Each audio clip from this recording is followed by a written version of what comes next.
Look at this hood today. It really didn't take that long. I thought it was going to take a little bit longer than that, but once you just start knocking down dents and playing with the stuff, and all of a sudden it just comes together. You never really know how long something's going to take.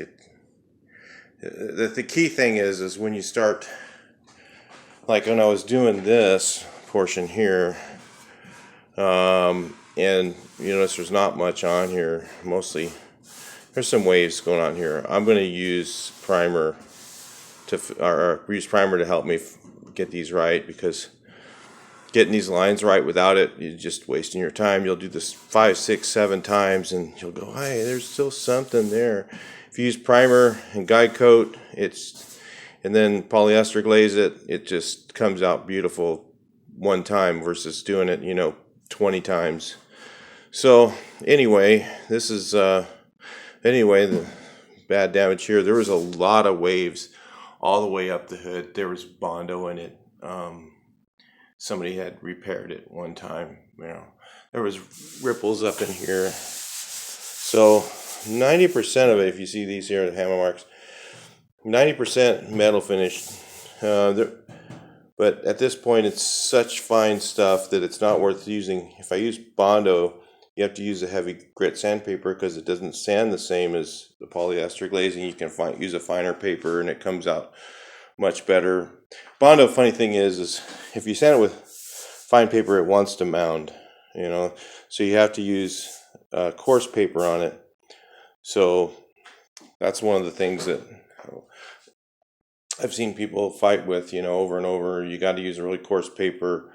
About 80 is about as heavy as I'll use on Bondo. And if you use glazing, you can go up to whatever, 220, 400, whatever you want to use. So, that's how that looks. Not much on there. I just went over the deep fills. I'm not gonna try and I'm gonna do the most of it over glazing because it's just a lot easier on these round corners, round surfaces.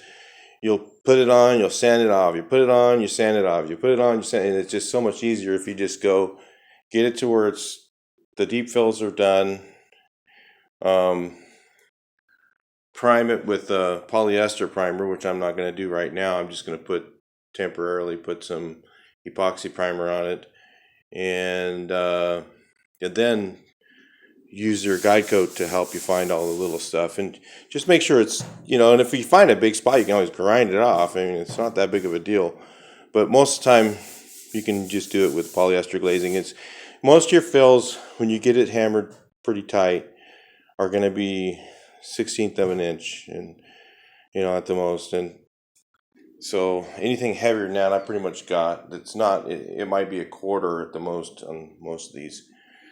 So, but yeah, there were some pretty heavy waves going on in here. There was a lot of kinks, like here. I mean, I don't know where, but there was kinks along here. When I sanded it down, you didn't see any of those shiners come up, for the nibs from those. That might be a nib right there. There's a little one.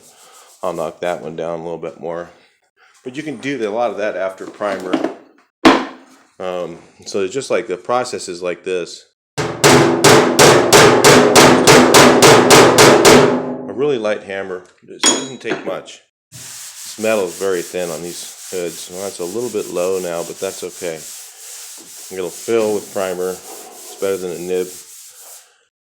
So anyway, that's the hood. I probably got 2 hours in it, maybe. I don't know, 3. Oh, maybe. Let's be honest. Maybe about 3 to 4 hours at the most on this hood, and that's like 3 hours.